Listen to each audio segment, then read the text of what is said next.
No Limit Crew, c'est à la base un groupe de danse au Togo, un groupe qui a commencé dans la danse, le breaking, dans les années 2004. C'est un groupe qui, par la suite, s'est structuré parce que nous avons vu qu'il y avait ce besoin-là de nous organiser pour pouvoir porter des événements. Parmi ces événements, nous avons principalement notre festival All Star Battle, mais nous avons aussi d'autres événements qui permettent de sensibiliser le pays, la communauté sur cette discipline que nous pratiquons. Nous avons mis en place ce projet-là pour pouvoir rassembler ces jeunes, leur donner les bases du breaking, pouvoir s'affronter, mais sur toujours un fond de fair play. Donc cercles simplement comme les cercles dans lesquels on pratique cette discipline. À la base, il s'agissait de réunir les différentes communautés ethniques du Togo à travers un projet qui les fédère. Nous sommes au port du Sahel et vous savez qu'aujourd'hui, la communauté est menacée par tout ce qui a rapport avec l'extrémisme, le terrorisme. Donc l'objectif pour nous, c'est de rassembler. Le hip-hop, c'est vraiment le vivre ensemble. La devise, c'est Peace, Unity, Love and Having Fun. Ce projet commence déjà par une première phase de formation des formateurs. Nous voulons les amener à améliorer leur base et ensuite leur transmettre une pédagogie. Une seconde phase sur le terrain où nous irons directement dans les communautés, dans les 5 régions du Togo. Ensuite, il y aura des petites compétitions entre diverses villes et diverses communautés pour pouvoir faire une sorte de finale nationale où les apprenants les plus méritants vont se retrouver sur ce festival. Nous, on n'a pas eu cette chance d'avoir quelqu'un qui nous pousse et pour nous, c'est un défi auquel on tient vraiment et du coup, c'était vraiment important pour nous d'aller sur ce projet. Il faut leur donner les outils pour qu'ils commencent mieux que nous, pour qu'ils aient la possibilité d'aller dans des sphères où nous n'avons pas pu être. Et il faut qu'il n'y ait pas de fracture entre cette première génération et la suivante. Nous sommes dans un pays qui rencontre quand même beaucoup de problèmes sociaux. Si nous arrivons à encadrer les jeunes, nous arrivons à leur donner des outils, nous pouvons à notre niveau changer un tout petit peu notre société, ou en tout cas apporter un plus. Nous avons pensé à l'association fondamentale pour le projet Cercle. D'abord, par rapport à l'historique que nous avions avec cette association portée par Didier Bokor. Cette historique remonte déjà en 2019 à travers notre participation aux actions menées par ce dernier au niveau du Bénin, dans le cadre de Cotonou Battle Street, c'est ça. Nous savons comment est-ce qu'il travaille également avec les jeunes au niveau de la France, à Champigny, où il encadre les jeunes. Le projet se passe en Afrique.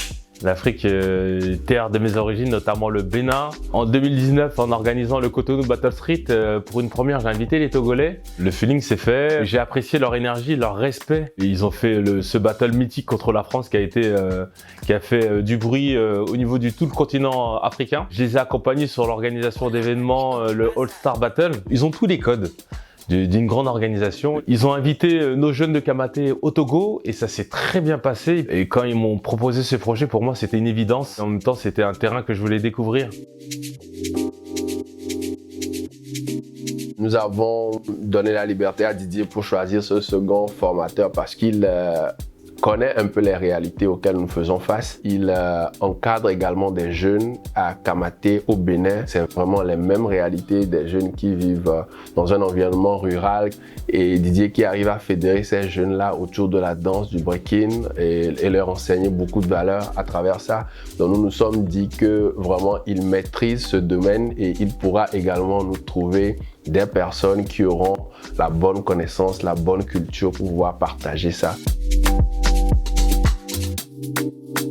Je donne des workshops à des danseurs qui dansent aussi déjà depuis une quinzaine ou une vingtaine d'années, qui eux aussi sont formateurs. Mais là, c'était vraiment dans un cadre bien précis. C'est la première fois effectivement que j'enseigne à des formateurs en Afrique. La différence principale, c'était transmettre à ces danseurs, à ces formateurs, l'approche pédagogique que l'on peut avoir face à des enfants. Donc voilà, faire la différence entre le public enfant et le public adulte. Les b-boys qui ont participé à la formation, c'était surtout des b-boys qui sont un peu présents sur toutes les scènes. La plupart venaient, c'est vrai qu'ils venaient du groupe No Limits. Il y a Latino qui travaille sur Cara, David qui accompagne les jeunes de No Limit Company, Warren qui enseigne dans une école de danse. Donc le but c'est toujours d'amener un plus pour eux pour pouvoir vraiment accompagner les jeunes. C'était surtout sur cette base d'avoir déjà des gens qui étaient déjà dans le domaine de la transmission et d'autres jeunes qui sont là aussi pour suivre les pas.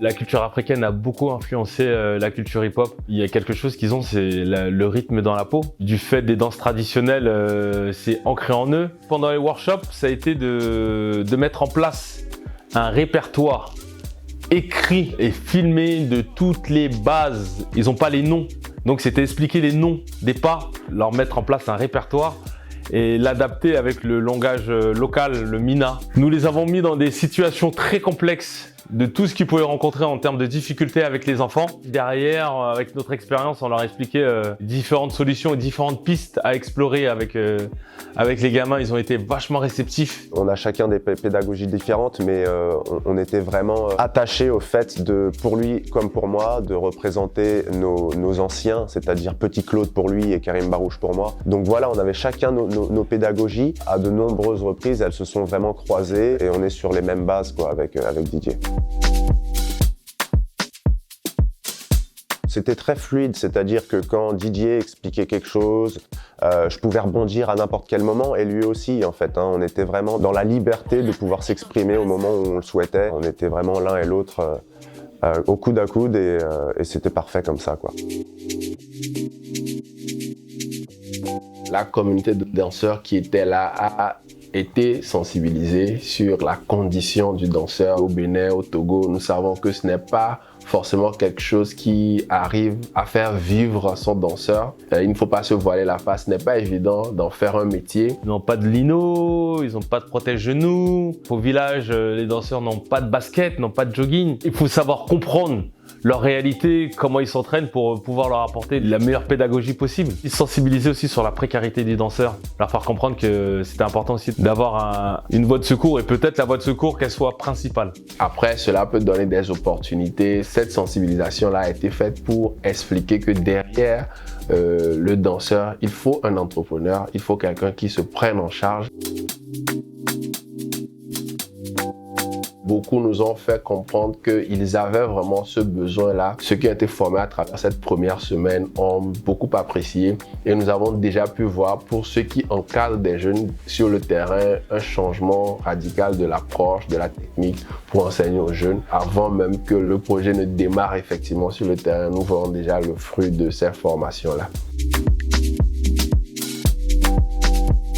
On s'adressait à des danseurs déjà aguerris en Afrique. Ils reproduisent beaucoup, ils regardent beaucoup YouTube. Ils avaient la possibilité d'avoir un cadre humain face à face. Les jeunes de la formation, c'était beaucoup plus calme, c'était des bases, des fondements, alors que pendant le workshop, c'était quand même un peu plus poussé et un peu plus dynamique. Expliquer aux danseurs togolais pour le workshop, si vous avez des ambitions, c'est du travail, c'est de la rigueur. Comprendre son corps, préserver son corps, son hygiène de vie, leur apprendre la culture du cypher, la culture du freestyle. Moi, c'était les bases circulaires, les footwork. Et Bruce Wayne, c'était beaucoup la fluidité. À la fin de chaque workshop, on mettait les deux groupes en face et ils devaient se faire un petit échange qu'avec les bases qu'ils avaient appris. Cette expérience, elle m'a apporté beaucoup d'humilité. J'ai été face à des danseurs qui sont vraiment passionnés, qui sont face à des difficultés au quotidien, à savoir la précarité pour certains d'entre eux. C'était vraiment quelque chose de très fort de voir la passion avec laquelle ils sont engagés. J'ai pu transmettre l'héritage que j'ai eu de Karim Barouche notamment, et donc de partager le savoir qui m'a été un jour transmis. Ça a été vraiment un point fort pour moi. On a eu de très bons retours, que ce soit au niveau des b-boys qui étaient là pour la formation, que ce soit pour l'équipe qui a qui a tout organisé. Le temps n'était pas suffisant parce que en une semaine, aborder tout ce qu'on a fait, déjà c'était quand même très bien. Donc chapeau aux formateurs. Que ce soit pour nos projets, pour nos événements, tout ce qui va se passer après, je crois que c'est un grand plus. On aura l'occasion de revenir sur ça à travers le projet parce qu'il faut vraiment plus de temps pour continuer à former ces formateurs-là qui seront les ambassadeurs du projet. Des fois, les gens ils ont l'impression qu'on part en Afrique, c'est le bazar, etc. On avait tout à portée de main. L'organisation était parfaite, on n'a manqué de rien, on a été accueillis super bien. Dès que tu avais besoin de quelque chose, il y avait toujours quelqu'un pour être là, pour répondre à ta demande. Ils avaient aussi une équipe vidéo en termes de communication. Beaucoup de Français ont pu, même à travers le monde, ont pu suivre le travail de ce projet-là, le projet Cercle. Ça montre aussi la qualité du travail de cette organisation No Limites. Franchement, chapeau. L'équipe qui est fraîchement formée ira sur le terrain, donc en province. Et là, nous allons former la communauté des danseurs. Les jeunes seront formés, seront initiés au breaking. Ensuite, forcément, ces jeunes qui ont été formés vont pouvoir participer à des petites activités, des spectacles de restitution, des simulations de battle. Et il y aura également un moment où l'équipe qui a formé pourra revenir voir un peu comment est-ce que les formateurs se débrouillent sur le terrain, s'il y a des petites choses à corriger et pouvoir consolider un peu tout ce qui a été enseigné.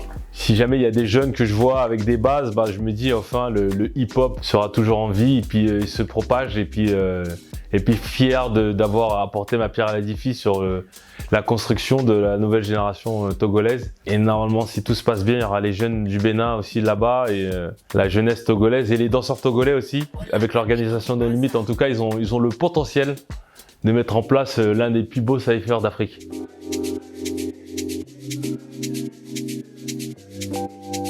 C'est surtout remercier l'association fondamentale et Didier Boucan d'avoir accepté de nous accompagner sur ce projet, de nous avoir surtout proposé Bruce Wayne aussi, qui a été vraiment un gros plus pour nous. Tous les b-boys à Lomé maintenant, ils parlent que de cette formation. Nous espérons que cette collaboration pourra continuer sur le projet Cercle et pourquoi pas sur d'autres projets. Merci à l'ambassade de France au Togo, merci au mécanisme PISCA et puis merci aussi à l'association fondamentale, notre partenaire de mise en œuvre, et merci aux autres lauréats de ce mécanisme PISCA. C'est un projet que j'oublierai pas de sitôt, qui m'a redonné confiance en moi, qui m'a appris beaucoup de choses. J'ai appris beaucoup des jeunes. Bravo à Stéphane, Defo, Warren, Loïc, parce que ils ont pas pensé qu'à leur équipe, ils ont pensé au Togo en général. Et il faut vraiment avoir un grand cœur pour agir de la sorte. Rendez-vous à la deuxième partie en espérant qu'elle sera belle et brillante. Et merci No Limites.